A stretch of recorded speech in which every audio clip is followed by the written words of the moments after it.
Today I'm going to review Frankenstein, the true story.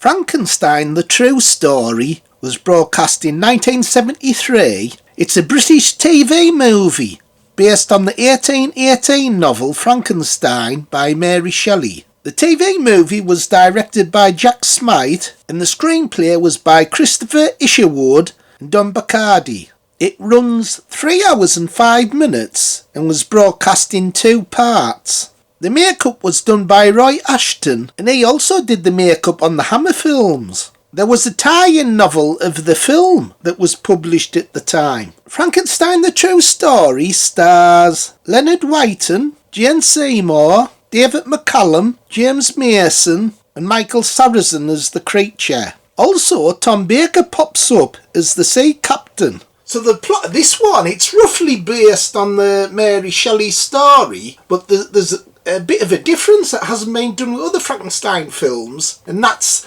the monster slowly decays. He starts off being this young, good-looking guy. Everywhere you go, you shall bring happiness. Like that divine music. Figaro. Yes, like Figaro. And towards the end of the film, his face changes and he rots away and he gets a little bit more evil. Hello. Hello.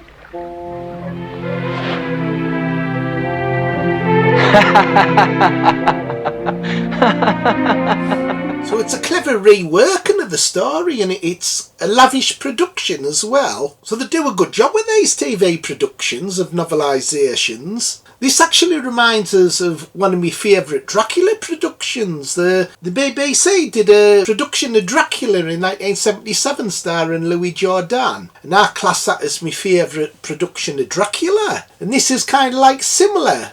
It's a brilliant production of Frankenstein. So these two are kind of twins in a way. It was directed by Jack Smight and he's a good director, him. He did one of my favourite films, The Illustrated Man from 1969. Another good thing about this is it's got an amazing cast. So Leonard Whiting plays Victor Frankenstein and he's kind of like a student to David McCallum's character. He's kind of like a more mature teacher. Student and teacher relationship. And it's almost a pity in a way that David McCallum wasn't the lead, because he's better in the part.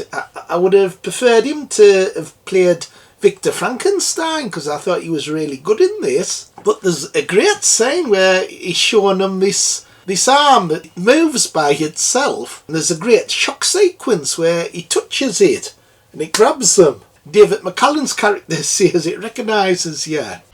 It's warm. Well, that's hardly surprising. It's been alive for more than a month. It knows you! Get it off! But it has quite a will of its own. James Mason's in this. He plays Dr. Polidori. Steals the show in a way, similar like he did in Sliam's Lot from 1979. He stole the show from that. Most of the focus is on his character because he's that good in the part. He's also a little bit of a bigoted character. He's in a restaurant and there's Asian people serving and he tells them that don't worry, we all look the same to them. And he also uses the word ugly a lot, describing the monster as kind of hideous. It's strange these days that a lot of sensitive viewers have a thing about certain words. So these days you can't use the word ugly or fat. So don't you say any of them words, Bones. Hey Phil, that monster at the end turns into a right ugly cunt. Oh, Bones, man, you're just doing it. I told you not to say that. Hey, Phil, it could have been worse. Why is that, Bones? Well, he could have turned into a fat fucker.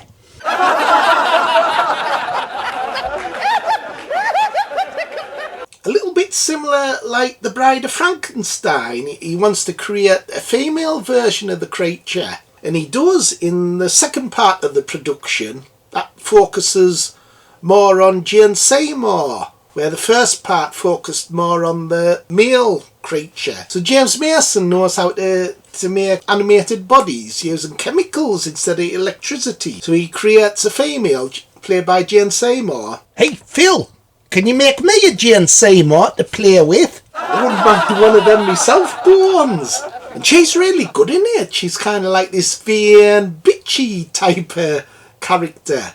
I thought she was really good in it. And of course, Michael Sarrazin, he plays the creature. There's some great makeup by Roy Ashton, especially towards the end where you can see like marks on the creature's face, decaying, like holes in the face. I thought that looked really impressive. And I thought he was great at playing the role. However, there is a fault that he's not very menacing as when he turns ugly as the creature. He should have been more powerfully built and a bit more menacing. You aren't really frightened of the creature. He's just like this fairly thin guy. Doesn't seem very powerful. He's ugly enough to look at, not really any menace to him somehow. When you compare him to the other monsters in the films, like Karloff and all them other ones. Although the makeup is still great on him. However, this is more to do with characters, with it being a long production over 3 hours. There's a lot of time spent on building characters up. So you kind of like feel sympathy for his creature. You spend time with him, you see him slowly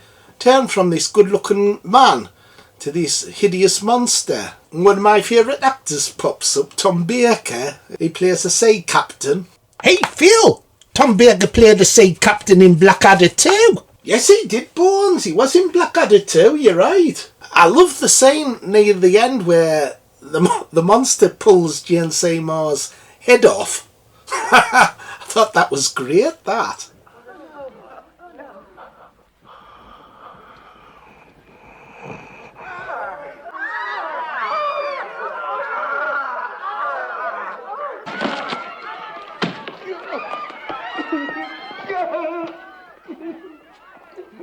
And I like the contrast between them two.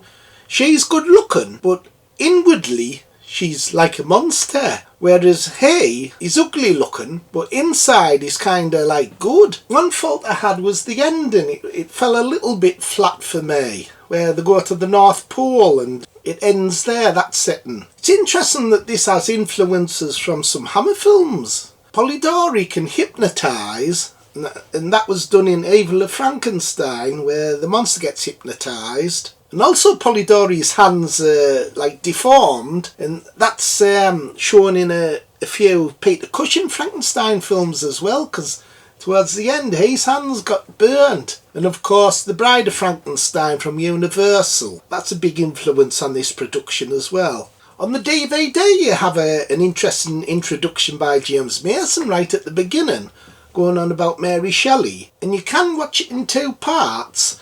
I watched it all the way through though. I was gripped by it. I don't mind watching long productions if they're good.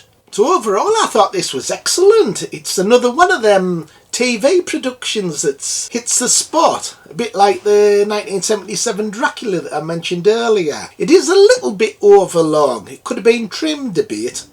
And I wish they'd made the monster a bit more menacing. But overall, I thought this was excellent. I'd probably put it in maybe me top 5 Frankenstein productions.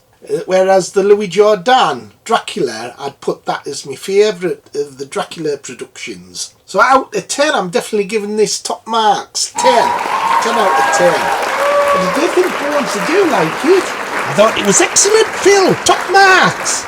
Okay, everybody, bye. Like, subscribe and share. Bye. Bye.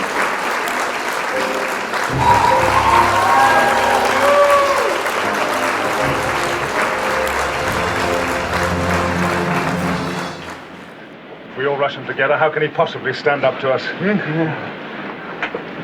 Who'll go in with me? You make me sick. You have a woman's purse. I'll wager that purse has never been used as a rowing boat. I'll wager it's never had 16 shipwrecked mariners tossing in it.